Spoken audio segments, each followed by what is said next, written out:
It is my birthday today, and I'm super excited to share that for the first time in my life, I'm not spending my birthday in Hungary or in Europe. I'm spending it in Vietnam. Currently, I am in Hanoi, and I would like to invite you to join me for a walking tour here in the old town of Hanoi. I will be talking through the video. If you just want to see the views and the old town, just mute me, so don't care about what I say. But if you do, you are welcome to join my deep thoughts about life and things in general. Okay, so let's go to the old town in Hanoi. The first task is try not to die when crossing the street. This is something really unique in Vietnam, that you really have to look where you are going, because they are not stopping, essentially. So yeah, it's really weird. This is now the old quarter area in Hanoi. It's quite in the city center, and it's known for its old architecture, like older buildings, as you can see, and also wonderful tourist attractions. And essentially the whole vibe is trying to capture the old Vietnamese styles. Today is my birthday, and right now I'm in Vietnam, as you can see and as you can know. This is a really big change for me, a really big step for me, that I am here and I can be here. And actually this is my 27th birthday, and this is my first birthday in my life that I'm not celebrating at home in Hungary. I'm from Debrecen, but I usually celebrated my birthdays in Budapest, and my family would visit me from my hometown. But this is my first ever birthday when I'm alone in another country, and it's super exciting because I really wanted to come here for a long time. What I want to talk about is how I changed my reflection, essentially, on how is it like to be 27, and how I've changed my perspective over the last 5 or 10 years when it comes to my birthday.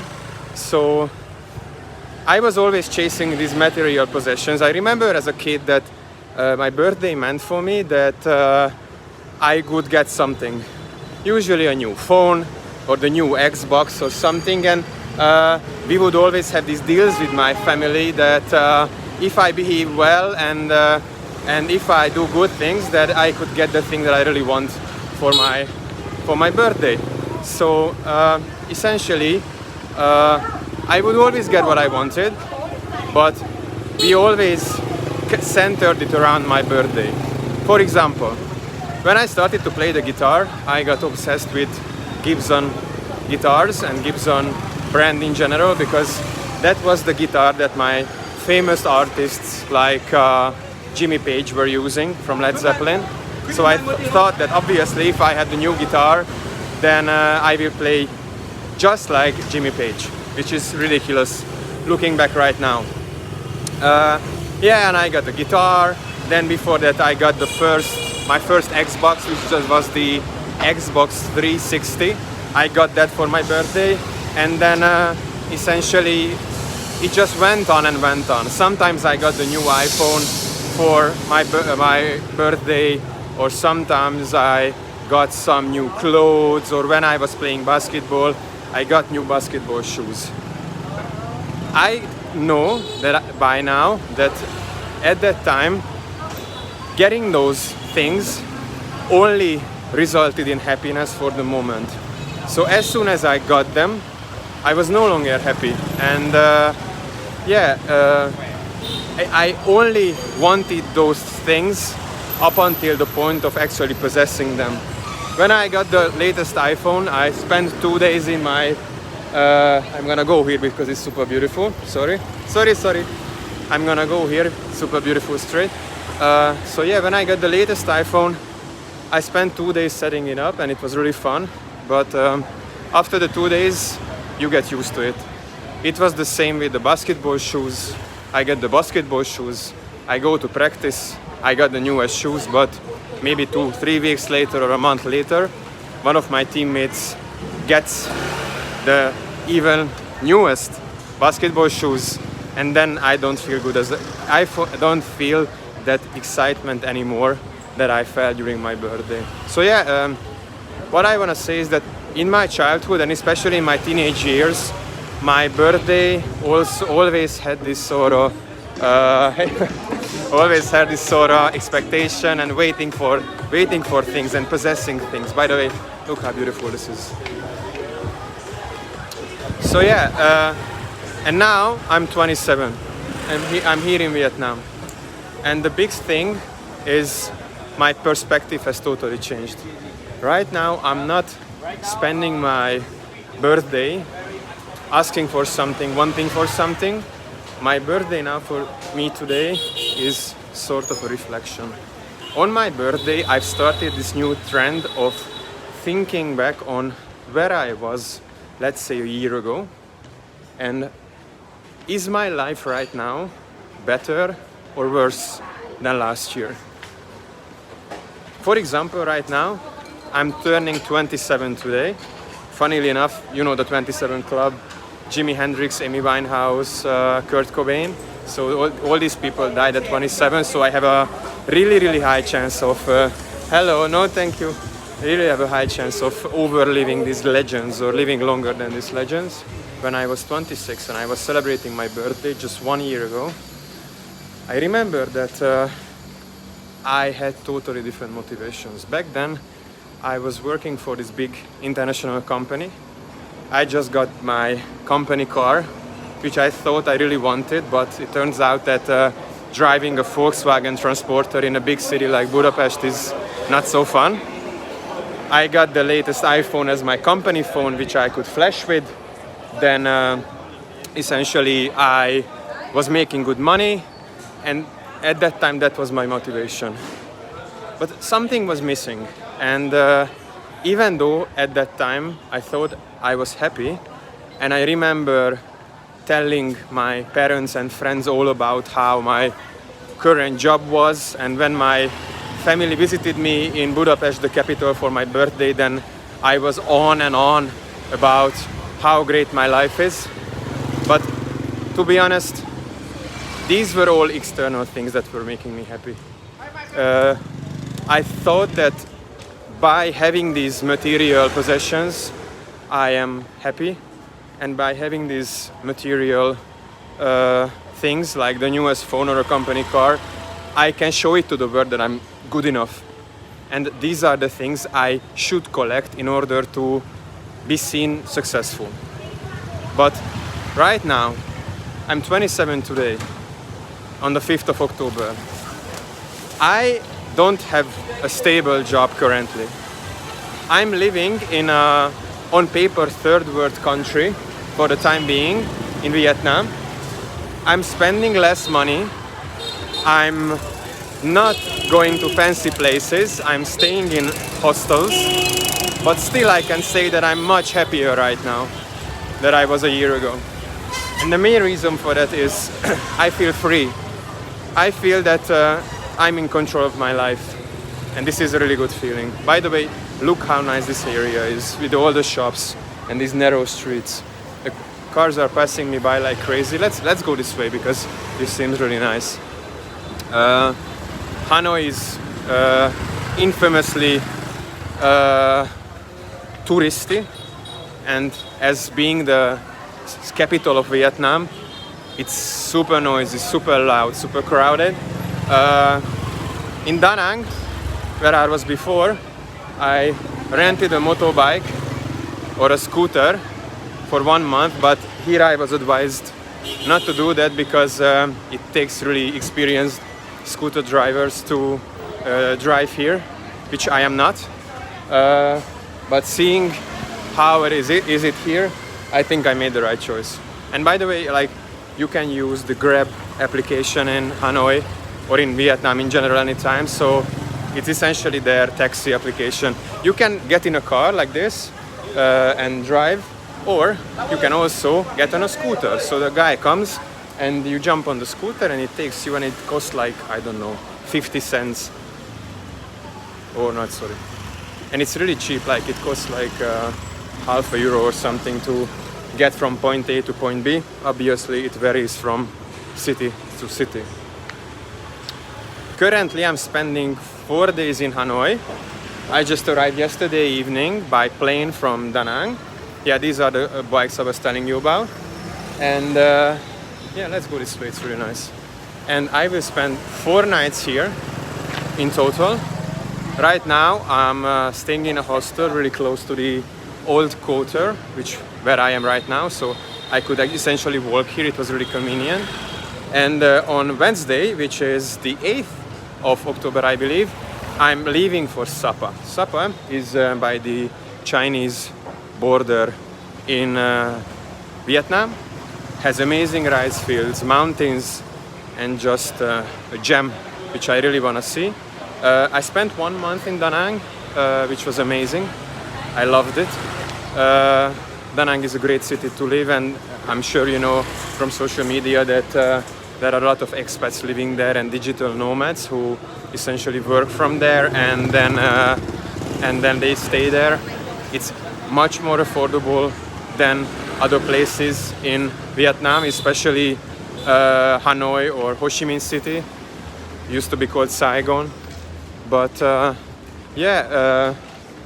obviously it's cheaper. It has a really nice beach, but the whole environment there is just so nice, and I loved it there. Also, I had the chance to visit Hoan, which I will do a video about later, because if someone comes to Vietnam, they definitely should visit Hoan. So Da Nang really felt like home for me. I had even though I was spending much less money, I had a much healthier life and much how should I say, I had higher living standards.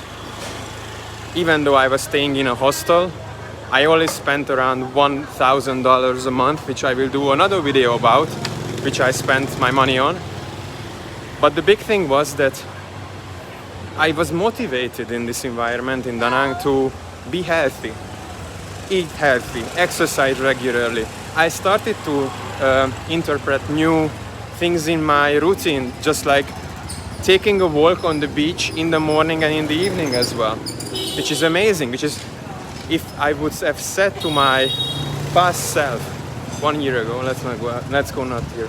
If I would have said to my past self 1 year ago that I would be spending the days before my 27th birthday walking on the beach, and in the morning getting direct sunshine with the waves, and doing the same thing in the evening with listening to a podcast or just some music in the beach, it just felt so amazing. It was so nice.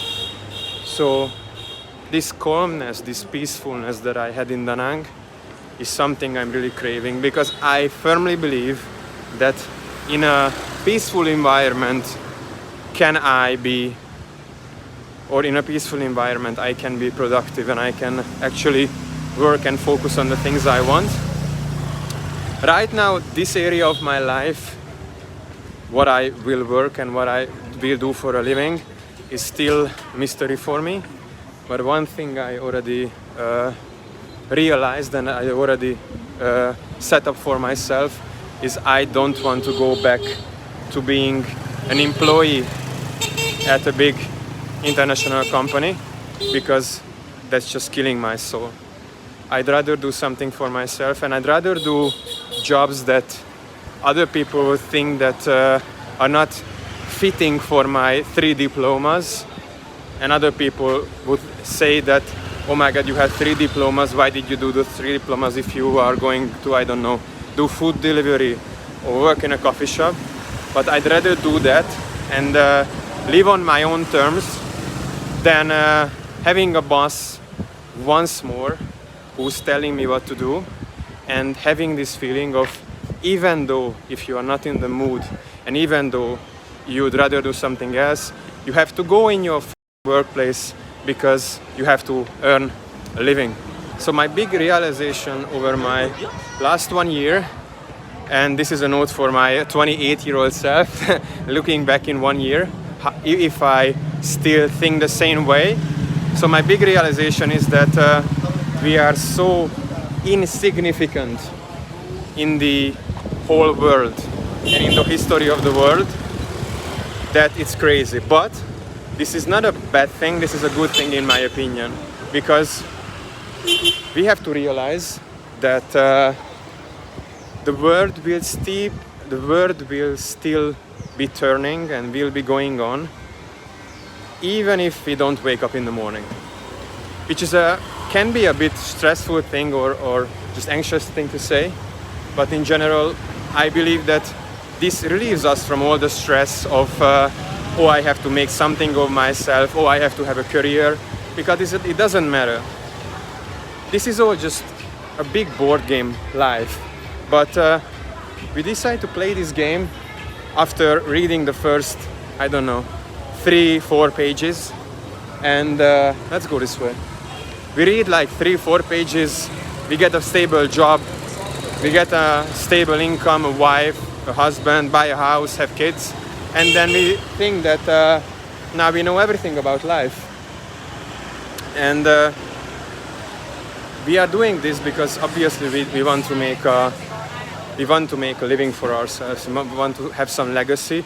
But to be honest, apart from our families, no one will remember our names when we die.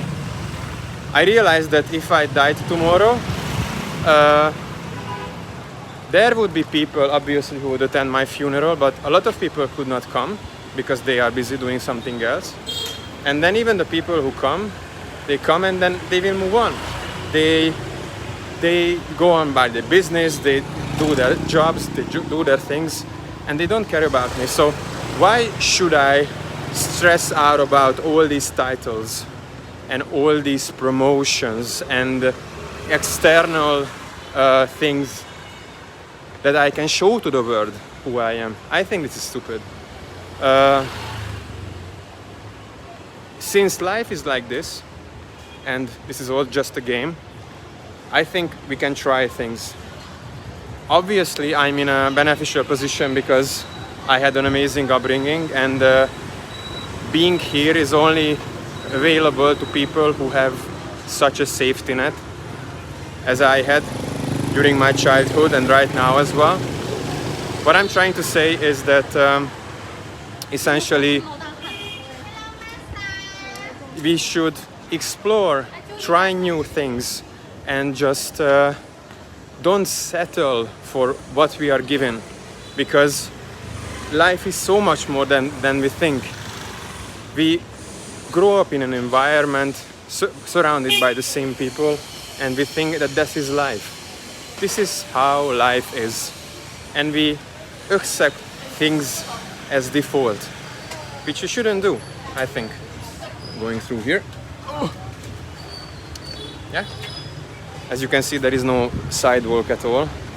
Like this is not a best place for walking, and yeah, I'm walking in between the cars, which is quite great. So yeah,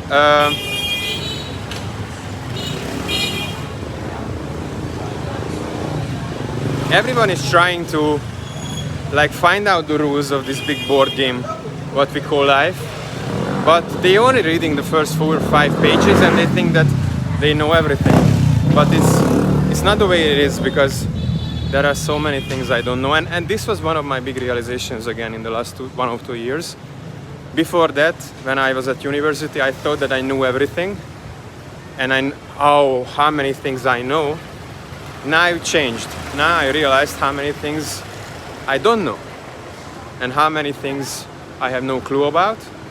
But this is actually really motivating for me, because then in this way I have this desire and I have this motivation to wake up every morning and yeah, do new things, try new things. So this is really nice. Going back to this insignificance thing, another of my realizations is that 95% of the things I used to get annoyed or angry about is not really worth to waste my energy for. 95% of the things doesn't matter. 95% of the things don't matter. The small decisions, the small actions in life, when you are stuck in traffic, when someone cuts in front of you, when you drop your phone, small things like that, we can get angry so fast. No, thank you. We can get angry so fast, and our threshold for anger is so low, and for negative energy it is so low. But when it comes to the positive, we have our standards so high and our threshold so high that We either need a new car or a promotion, again, these material things, or selling our business for $100 million or our wedding day. These are the things that are in our culture is worth to be happy about.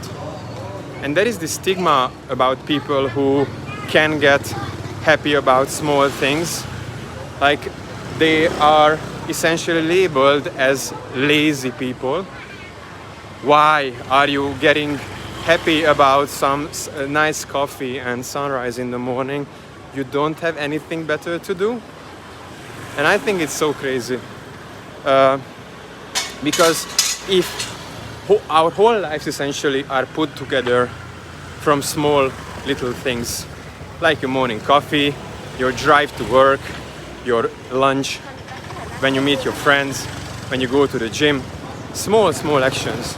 If you are just waiting for these big moments in life, like your wedding day, to finally be happy, then you won't really enjoy it, because in the process of actually getting there on a daily basis, you won't be able to enjoy the moment when you get there, because you don't find joy in anything in life. And this, I think, is really a result of this chasing Western culture that we live in.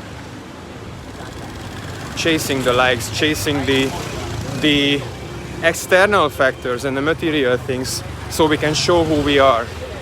But during this process, we are placing our threshold for happiness so high and higher and higher and higher that there comes a point where we won't be able to enjoy a nice sunrise or sunset. Look at that in Hanoi. How beautiful this day is. For example, I'm so happy right now because tomorrow and the day after that, it's gonna rain here and there's gonna be a storm. So right now I get to enjoy this beautiful, beautiful sunny day in Hanoi. And a week ago, there were big rains in Vietnam, in the north as well, and a lot of things got destroyed. I was in Da Nang and I couldn't step out from my place or the hostel for 3 days because it was raining so bad. So yeah, be grateful that right now I have this day where I could just walk around. Look how pretty this is. Yeah, so yeah, I can just walk around having this sunny day, being free. It's just me being here is so amazing. Life is so precious, and our world has never been so free that I can just like go on a plane, board any plane. I went to Budapest airport when I came here, and first I went to Beijing and then Ho Chi Minh City and to Da Nang. I could have boarded any plane I wanted. I could have gone to anywhere in the whole world. And this level of freedom is essentially amazing for me. That we have this life, that we can go anywhere, we can travel, we can explore, we can do things and we can see other cultures.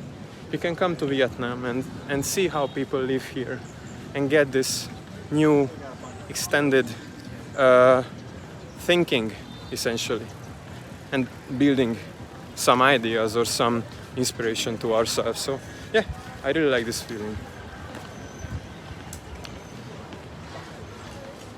I know that being grateful and saying the things that, okay, say what you are grateful in the moment is really cheesy nowadays. Oh my God, how pretty. Let me just go in here for a second. Oh, how pretty this is. Xin chào. Look at that. Look at that. How pretty. Oh wow. This must be a really fancy restaurant. Yeah, it is.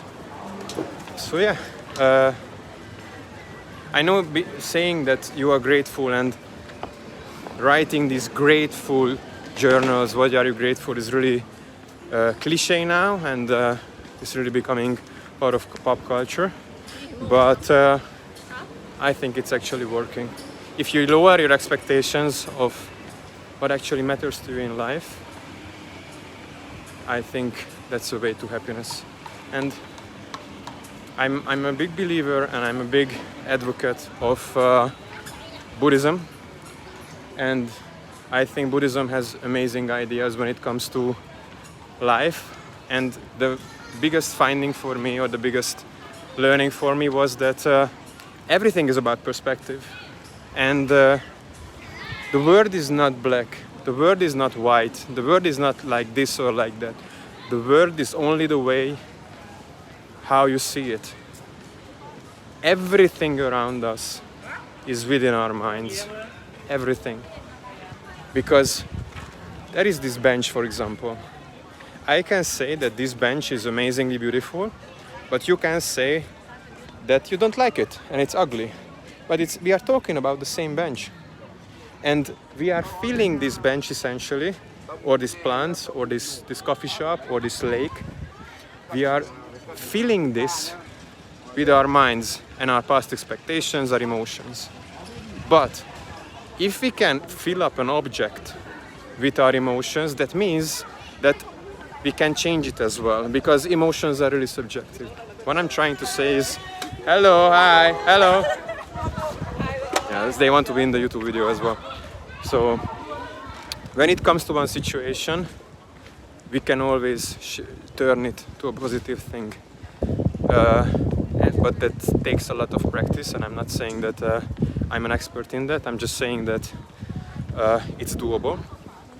Buddhist monks and people who have this mentality practice years doing this, but based on what I've seen of it and I've learned about Buddhism and these ideas, it can actually be life-changing.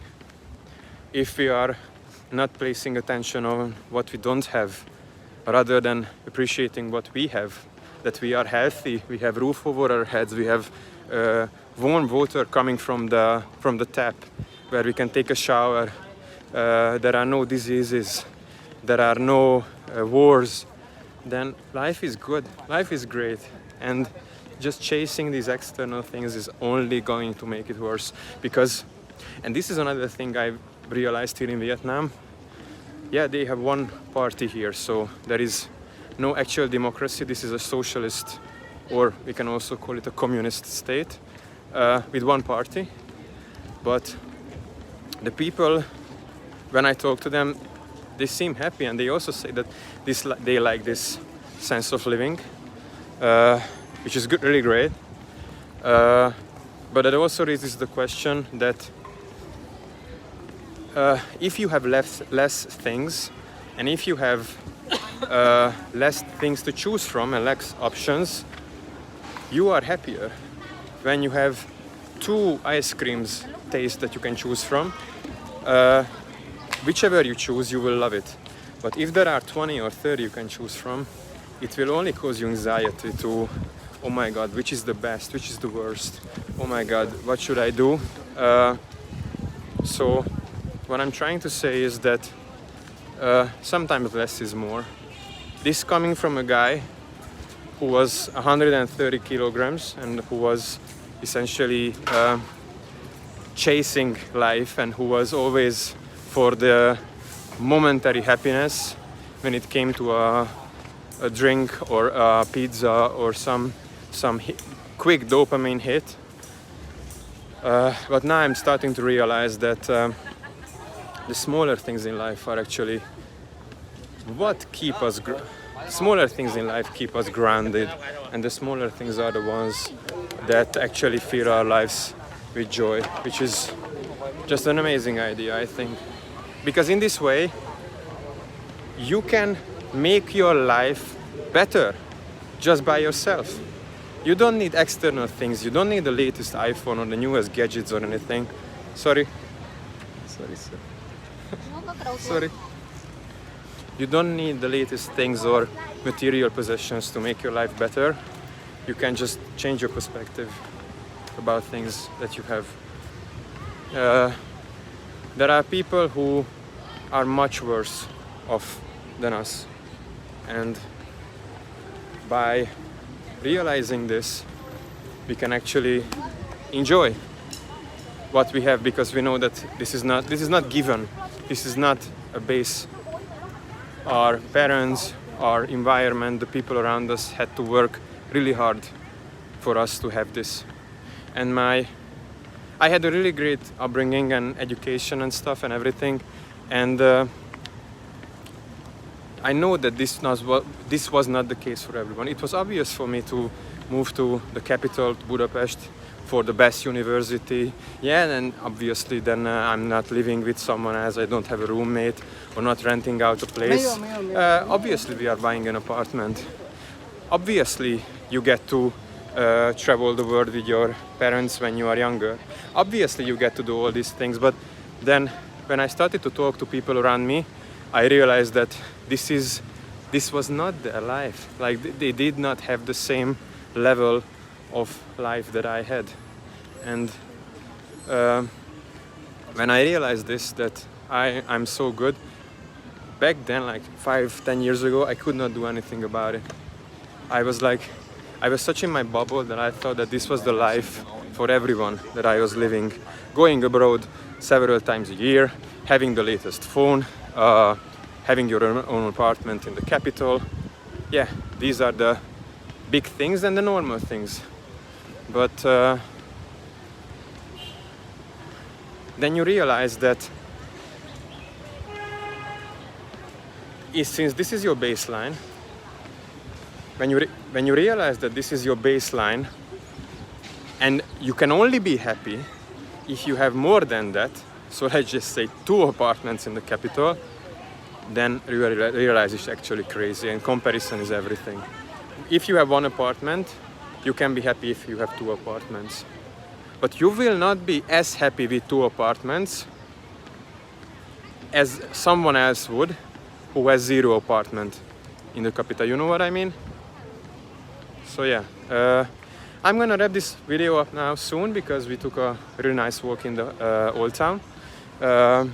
Let me know if you like these walking, talking videos. I really like to do this video and I really enjoyed it, and this is like a double pleasure for me because I get to talk about the things that I'm actually interested in and that are moving my mind on a daily basis, and I get to explore and walk around. So let me know if you like this, and if you do, I will keep making videos like this. But if you just if you'd rather just see where I'm at and just instead of me talking non-stop and you wishing that I would shut up instead of this, then just let me know and I will do just random regular walking videos of walking around in the areas where I'm visiting in Vietnam. Okay, thanks for watching, thanks for listening, and see you in the next video. Ciao.